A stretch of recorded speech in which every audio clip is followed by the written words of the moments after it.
Brian he sang a garbage song for, I think, Record Day. And so he, recorded with them and thought it was such a great experience. And then he saw Butch again. We were talking about wanting to record with Butch, for a long time, but it was just like he worked with him, realized what a great guy he was. And then he saw him again. Was that when he saw them at Hugo, like a taco shop?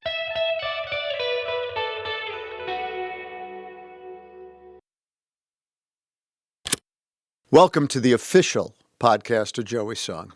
At Joey's Song, we have one mission: raise as much money as we can so that research into finding treatments and cures for epilepsy can get the funding it needs. We would love your support. If you can subscribe and leave a review of this podcast, it will help more than you could ever know. If you have a couple extra mouse clicks left in you, go to YouTube and our YouTube channel, Joey's Song, and subscribe. There. In less than 2 minutes, with a couple of mouse clicks, you will have made it easier for others to find us and help spread the word. Now, if you want to do a bit more, head over to joeysong.org, consider buying a show ticket or some merch, or even making a donation. Thanks. We'll beat this disease, and together we'll have some fun doing it as well. Join us. All right, let's do this.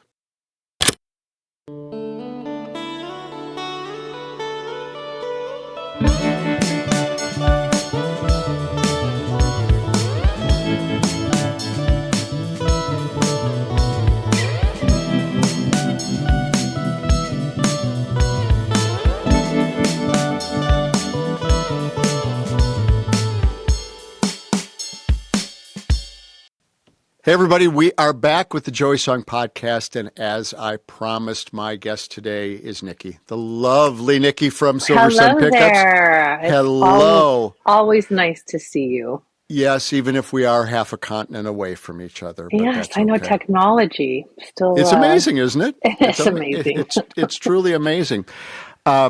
Nikki and Brian have been a part of Joey's Song for, this will be the third year, I think, right? Third year for you guys? Yeah, I get confused by COVID and everything, as everyone else does. But I'm looking forward to coming back to Wisconsin for the third time. Even in the chilly January timeframe. But yeah, Nikki and Brian have been a part of it for a really long time, and we'll talk about a second. I have a fun little anecdote about how I found out and how I was turned on to Silversun Pickups. Okay. But I will save that for our discussion. So you guys just finished another tour, and I don't want to spill the beans, but I was with a certain Butch Vig, and he mentioned that there might be some new music in the works as well that got finished. You want to talk a little bit about that? Yes. We are very excited to have worked with Butch again. And our new album, I think it's going to be released in January, probably right around the time of Freezing Man.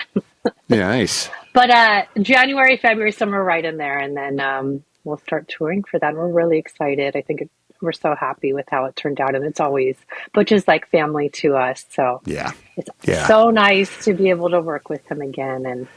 And that we get to hang out with his dogs as well. So that's right. And Bo and his Beth family. and of course, the whole Bo crew. and Beth. Yes. Yes. He said, I hope I'm getting this right, it has a little bit of a harder edge to it, this record. Is that right? Yes. I think that there's a lot of guitar in it, and there is some more aggression than last tone. But I mean, I think we just go where it takes us. It's nothing we subconsciously, are thinking about. It is what it happens, and then we do it, and we're excited that it's coming out again. And now we're lucky enough to be in a position where we get to put out another album. So. Yeah, and be able to do this on a regular basis. Yeah. All right, I have to ask the first question. The internet is chock full of a flight in 1994 where Brian saw you stealing alcohol from a cart. True or not true? That is true. I can't believe we still talk about that. I think it's one bottle, and I was underage at the time, so I couldn't legally get it. So I took one as the stewardess was coming by. Yes. True. Yeah, and you were both on your way to Cambridge, correct? For we were a study abroad program. Yes, we were there for I think a little over 3 months, and that's where we met. And I think that I ended up going on that trip kind of last minute, and I realized how much that trip changed my life and how much Yeah. that changed everything about a lot of our circle of friends. So if my daughters ever get a chance to do a study abroad program, I would Absolutely. highly recommend it because it opens up your world. It absolutely does. Not to turn this into philosophy 101 with Mike and Nikki, but I think part of the reason we have so much going on in a bad way is people aren't open to the world and don't know about other cultures. And I don't want to be cliche here, but we're all the same, Right. and you learn that when you go over there. I love that area too around Cambridge. I've spent some time there too. I worked in London a while with IBM. It's so beautiful. Oh my It's so God. beautiful. And it's interesting. We were just in New Haven for a show, and we were at Yale. I'm like, oh, this just reminds us of so much of the British culture that came over to the U.S. And that it feels like one of those universities is a college. I get it straight. University in England is the main thing, and then there's colleges within it, right? Is that how that works? I believe so, but you're going to have to ask an expert on that. We'll get an Anglophile on the next call. Okay, now one of the things I want to talk about is I first became aware of Silversun Pickups with the game Rock Band. Panic Switch was in Rock Band, and my kids were just of the age where Rock Band was. Little did I know Sam was going to go on to do it much better than all that other stuff. But that was when I first became aware of Silversun Pickups, was that Panic Switch was in there. I don't know if anybody's ever mentioned that to you before, but that was my introduction. That. Yes. And that game is quite a challenge. I think we all failed. All members of Silversun have failed at that game. So it's very mathematical and lots of colors. I heard an anecdote one time. There was the Beatles version of that came out, and McCartney was watching them put it together. And somebody said, "Do you want to have a go at it, Paul?" And he said, "No, I was there when it was done the first time." So he kind of let that go. Yeah, it is. All right, so let's talk a little bit about Joey's song. And I don't want to sound super cheesy, but why do you guys keep coming back year after year? You don't have to. I pay you, a granola bar and a seltzer water to come and do it. But you and Brian and last year Chris and Joe all came with crew to put on a full show. Yeah. Why? Well, because we love you and we love what you're doing with epilepsy research. And I also think it's so great for the musicians that do come, because it's almost like a therapy session for us where we get a reunion of sorts. And, it's so nice to come together with all these other musicians, and it brightens our day, and it brightens our day to help you raise money. So I think that everyone there is it's become a sort of family amongst us. And so we very gratefully and graciously, and we come and we love to be a part of it. Yeah. We're honored to be a part of it. Oh, well, so we thank you guys for including us in your mission. Well, it is, I will tell another anecdote. I can tell Joey song anecdotes until the cows come home. Last year, Steve Porcaro from Toto came and joined us. I was so jealous that he got to play with him. And yes. And he had to leave early because, as we all remember, that was fire season, if you will, in an extreme. So he had to leave on Wednesday. Or he played with Butch and everybody and Brian, all the boyfriends at the little club show that we did. And then he had to leave on Thursday. And as I was meeting him to get him in his car to head back to the airport, one of the things he said to me was, "This is the greatest group." He goes, and I had never heard the phrase before, but I figured out what it means. He goes, "There's not a pant load in the bunch." Meaning there's meaning everybody was, well, you know what I mean. Nobody pooped their pants. Yeah, well, I can't prove that. And it's okay if somebody did, Absolutely. We're inclusive. Yes, we're inclusive here at Joey Song. But his point was, as you said, everybody's so welcoming, and, whether you just need hand claps on something, somebody will come out and do it. And I think Butch is kind of our sheriff on that, though. His phrase is, "Check your egos at the door." And I think we really have developed, through just osmosis, a great group of folks. They're really just by watching Butch, you're like, he's doing everything. He's doing any kind of work that needs to get done, and so everyone just pulls up their sleeves and helps out too. So yeah. When the guy's got Grammy awards and MTV Moon Men on his shelf, you listen and he's just nice as hell too. Right by the Green Bay Packers paraphernalia he has. It's funny. I did my podcast with him a few weeks ago, and we just released it. It was back when the Packers hadn't lost a game, but we got to the end and we talked for 45 minutes about this and that. And I got to the end and I said, Butch, we've been talking to each other for 45 minutes and haven't mentioned the Packers, assuming we'd kind of laugh. Well, he then dissected the offense and the defense and everything else on the podcast too. So so how did you guys get hooked up with Butch? What was the connective? There's some musicality, obviously, that we can hear in early Silversun records, but how did the actual match happen? I think the actual match happened was when Brian he sang a garbage song for, I think, Record Day. And so he, recorded with them and thought it was such a great experience. And then he saw Butch again. We were talking about wanting to record with Butch, for a long time, but it was just like he worked with him, realized what a great guy he was. And then he saw him again. Was that when he saw them at Hugo, like a taco shop? Because we live near each other, so you see each other. And then they solidified that, and then just Brian texted him. Well, it was going back and forth between management, like, oh, how would you like to approach this? And then Brian just texted Butch and said, would you like to work with us? And then it was, then we've been family since. So. Yeah. No offense to management, but things go a lot easier when people just talk to each other. Yeah, I noticed that you do that too, where you just talk to us directly. Yeah. The quickest, no offense again to management, but the quickest way for something to go nowhere is that. So, Butch is, for those people, if you're a follower now of the podcast, you've seen lots of pods with Butch and, but everybody, he's just a kid from Wisconsin that's never left him, and he's got all that Midwest kindness in him, and also happens to be uber talented as well. So, I got really, I don't know if you remember this, but Sam and I were out a couple years ago when you guys were doing the Yoko Ono song and the Joe Jackson song. Oh, right. I had never watched him work before because he's so laid back, and I think you were in the other room doing vocals. I think you were working on the Yoko song, and I was watching him, and he's at the board, and he's talking through the mic, and he goes, okay, now, and how he could keep track. He goes, more like the third take, and all that. Yes. Sam was in awe, and I was too. It was amazing to watch him work because otherwise he's so mellow and laid back, but man, when he's got the headphones on. He'll go like this, like.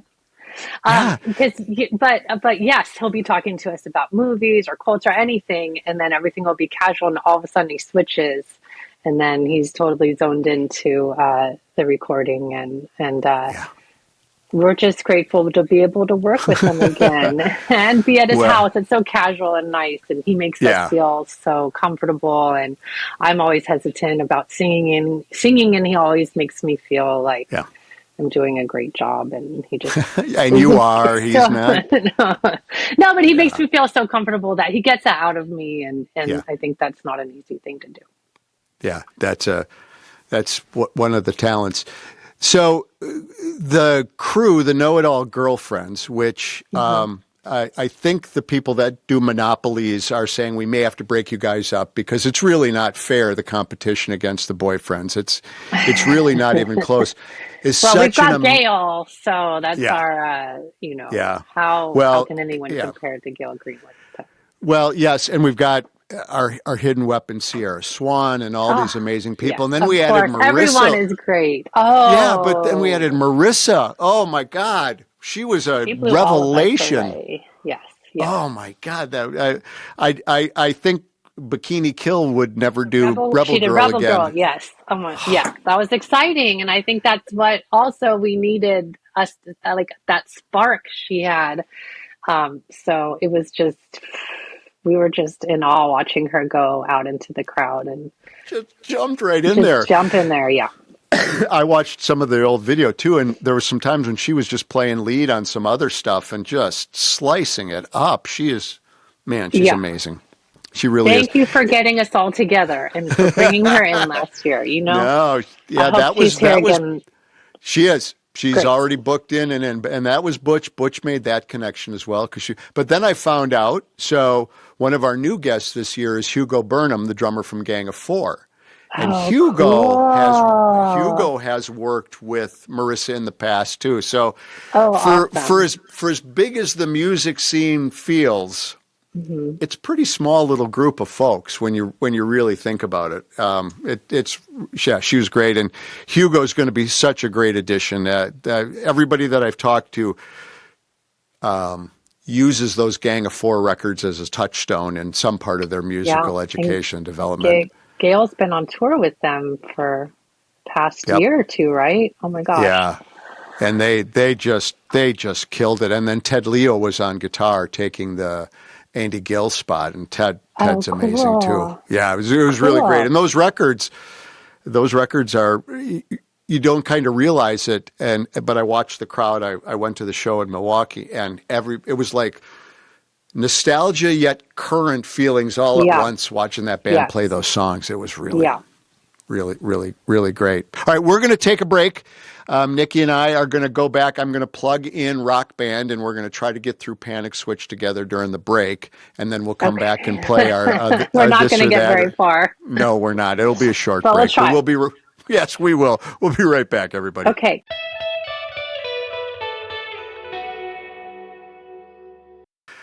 Well, unfortunately, our go with Rock Band didn't go well. Mario Kart came up, and Nikki kicked my butt on Mario Kart. So that's me.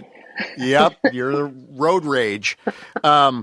So we decided to come back and do more of the podcast. Otherwise, we were going to do Wii Sports and a bunch of other stuff that was probably not worth it. So now we're going to do This or That, which I love. First of all, I love all the interviews that I do with everybody and finding out about history and Joey's song and all that.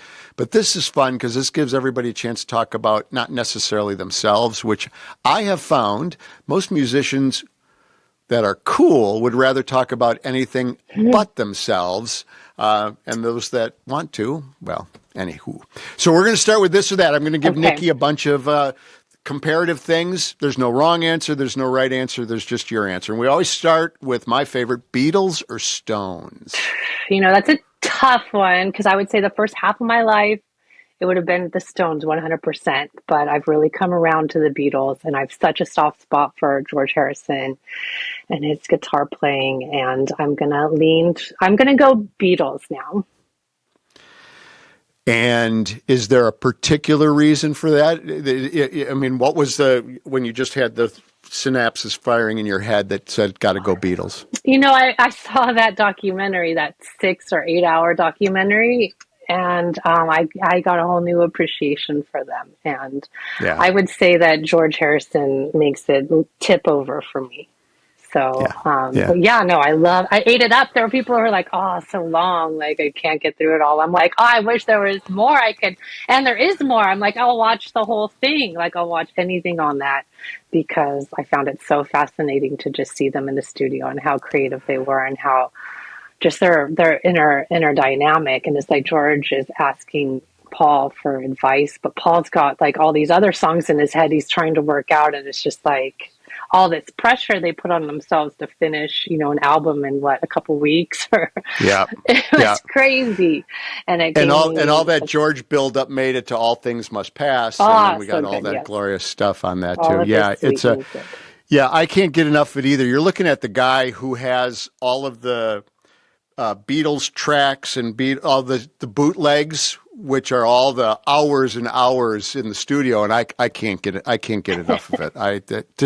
Because for folks of our generation, it feels like that music was always there, and you realize that it wasn't, right? I mean, I mean, was Good Day Sunshine always existed, didn't it? No, it didn't, and I love hearing that. Yeah, it's amazing. And truly it made amazing. I loved working on that Yoko Ono song that we did because also John Lennon's playing guitar on it, and just like to see another side of like how Beatles and Yoko Ono can combine in an amazing way, especially comes out in that song. And how unfair the world was to her. but we Yes, I'm won't like, get she into wasn't that. okay. I was like, she was Yeah, just she chilling was over there. amazing. Yeah, she was Yeah, supportive. She was, and I and think he needed yeah, her there at the time. that and that's exactly it. Because again, not to turn this into a Beatles pod, but it's my podcast. I can do whatever the heck I want. He was coming out of the Lost Weekend with My Pang and hanging out with Harry Nilsson and Alice Cooper and all the crazy folks out in L.A.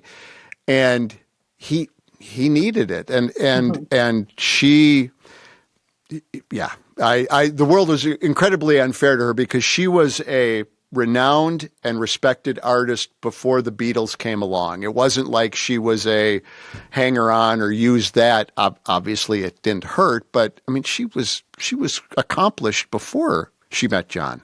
Yes, I agree. I think The she got a bad rap for many years. yeah, I'm glad that it could show.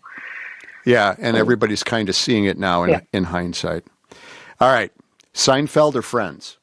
Oh, Seinfeld, 100%. Yeah, We used to watch it. yeah. My daughters are 12 now, and we watch it all the time. It's always on reruns, and it's like probably the one consistent show we're always watching. I had somebody, I don't remember who it was, that I interviewed, said you need to throw Cheers into that and make it this, that, or the other. So if I changed it to Seinfeld or Cheers, what would you go with? Oh, still Seinfeld, but Cheers would be before Friends, Yeah, just in my yeah. opinion. Yeah, I might change that for the rest of these podcasts because it's a landslide right now. I think the generation after us are more Friends oriented, but I think for us, I mean, Friends works for a lot of reasons, but it's not Seinfeld. yeah, I mean, I agree. Yeah, okay, we good. still reference it 1,000 times. Whether it's yada yada or there's nothing wrong with that or anything. I mean, all that stuff comes out daily between my wife and I. So, all right, if you were granted a superpower, would you rather be invisible or read minds? Read minds. Because Because, well, I guess if you're invisible, you're basically reading someone's mind if they're having a conversation with someone else. But yeah, I would like to just know exactly what someone's thinking. It just makes it so and much easier. superpower again. If there was time travel, would you rather go into the future or in the past? I'd rather go in the past, I think. I think the past is better than the present.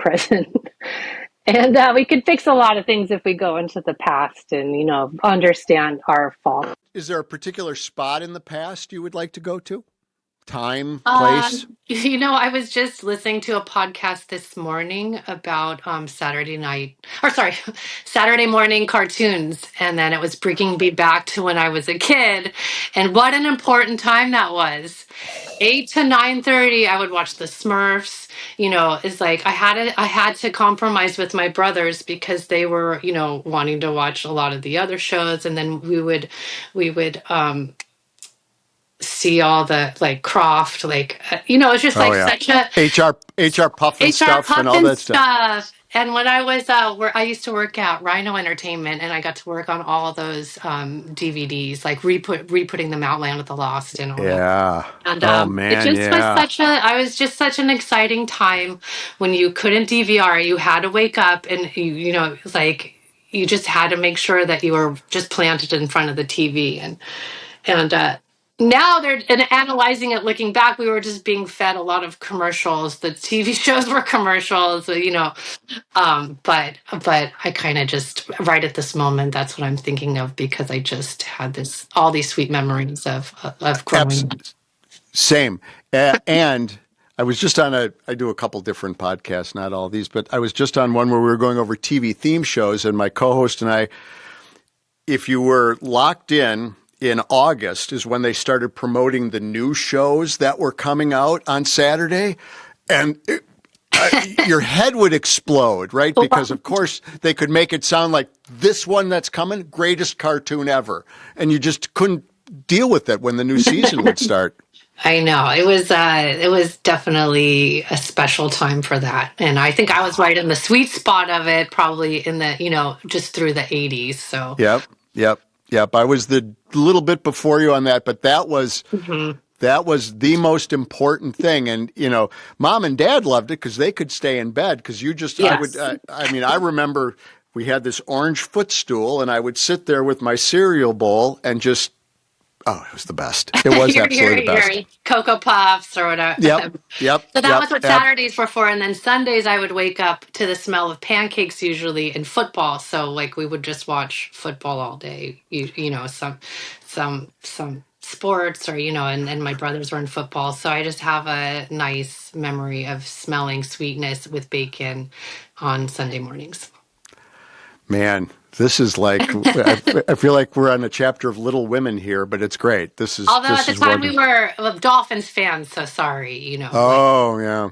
Bob Well, Griese, Dan Marino. that was a good time to be Dolphins fans. It was a great time, yes. Yeah, not such a great time to be Packer fans, but...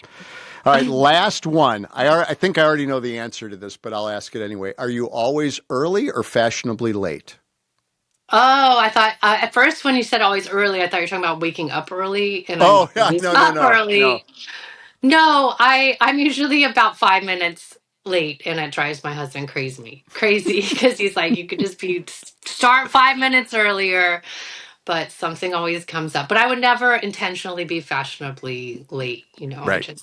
But also I don't think it's polite to come too much earlier than about 5 minutes after because you gotta get time for the host to they're probably, if someone that comes to a party at our house, I'm still like have a towel on my head 5 minutes before and I'm vacuuming. So I hope. Well, maybe they could help you vacuum. You never know. Yeah, sometimes it does. Like it's my mom that comes. But anyways. Well, we're going to take a break and then we're going to come back with the next one that we call overrated or underrated. So I'll give you a topic and you tell whether it's important or not important. So stick around. Nikki and I will be right back on the Joey Song Podcast.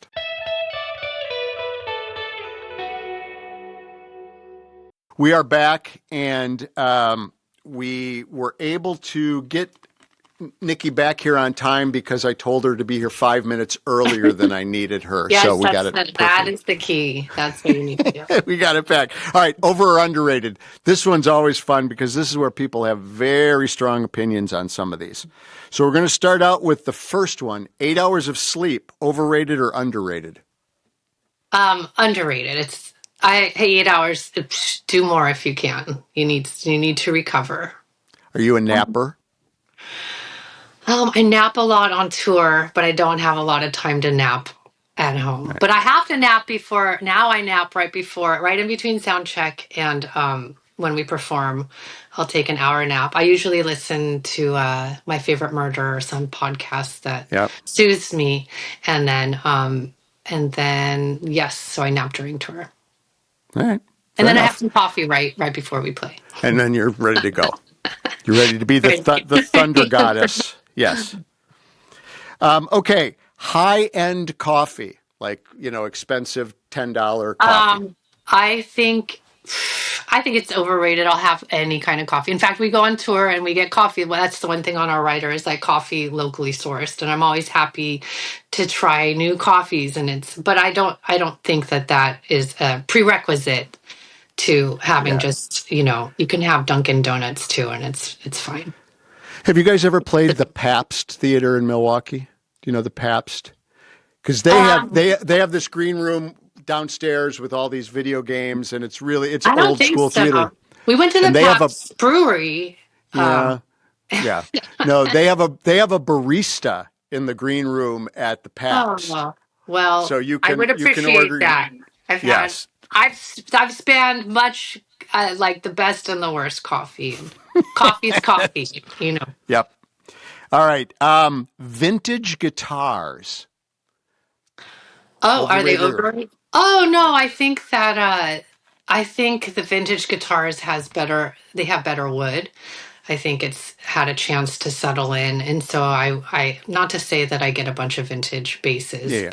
I would say that that is not an overrated thing, and I do think old guitars are actually better. They've had, and also all the love put into them from the musician. You have to count that in when you're thinking about that. Karma is real. Yes, I agree. Spontaneity, overrated or underrated? Oh, I love spontaneity. I hate making plans. If somebody says, "Are you free next April?" I'm like, I don't know. Well, I But was if going they to. say, "Are you free in 2 hours?" I'm like, "Heck yeah, I am All free. right. Let's do this." All right. Next year, I won't tell you about Joey's song until the week before. Oh, sorry. I know. I wasn't I'm making. kidding. I'm kidding. I'm kidding. I'm kidding. I'm kidding. All right. I Last one. understand And you need to organize yeah, this. that I got to figure it out because otherwise it's just me and Butch up there playing spoons and nobody's going to want to come and see Oh, I that. think So I would like that. I would spontaneously bring some friends to go see you guys do that. fair enough. Last one. And this is my favorite one of all these questions. Making your bed in the morning, overrated or Always. underrated? Always.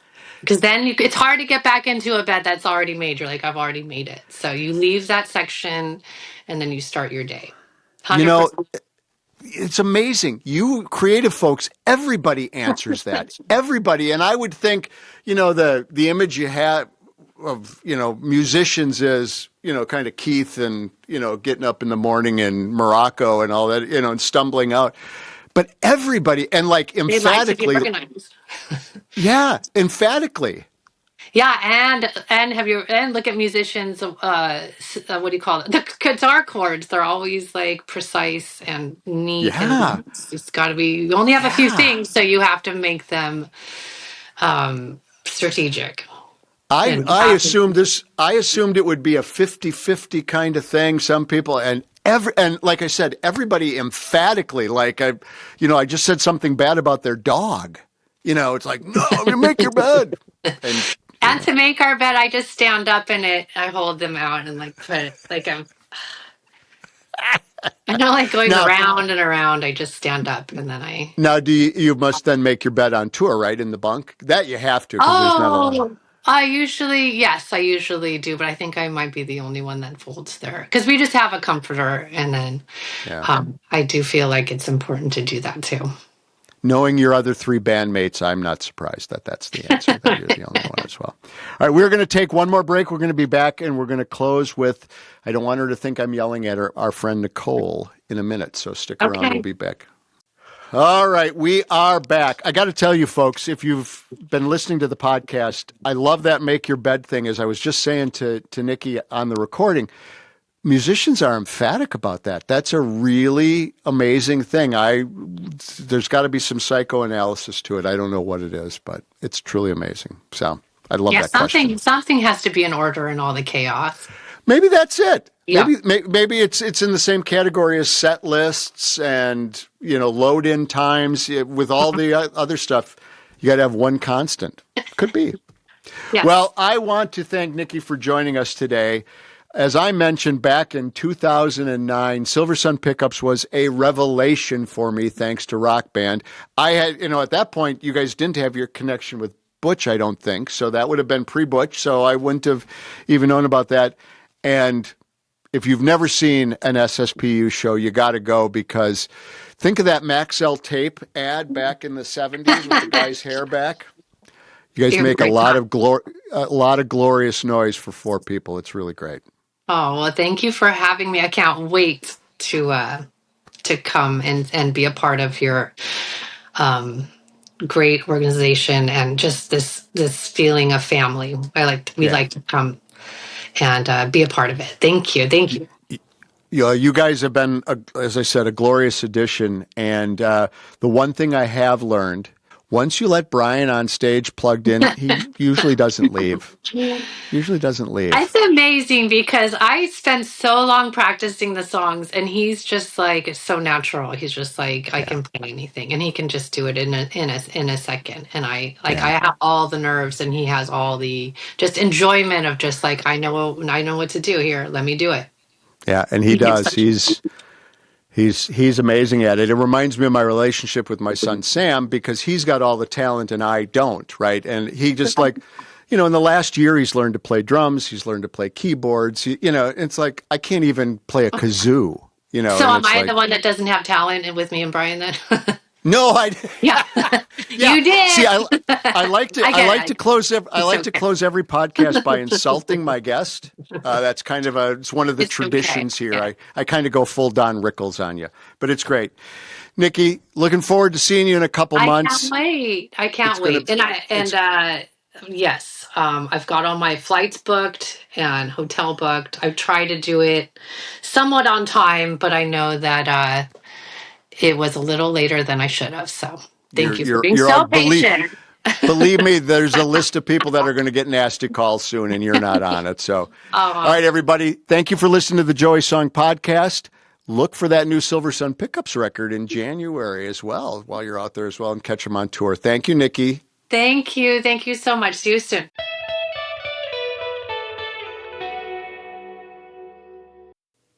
Hey, thanks for sticking around all the way to the end of the podcast. A quick reminder, if you can give us a follow or subscribe on your favorite podcast provider and write a short review, it will really help us out. If you can head over to YouTube and subscribe to our channel over there, that's another big help. These simple acts make it easier for others to find us. And of course, head over to joeysong.org to join our community and stay up to date on all the news. Thanks, and we'll talk again real soon.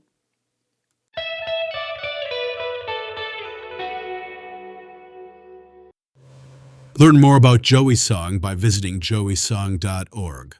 The theme music was composed by Sam Gomoll, and Joey Song is a federally registered 501c3 charity. Thanks for listening.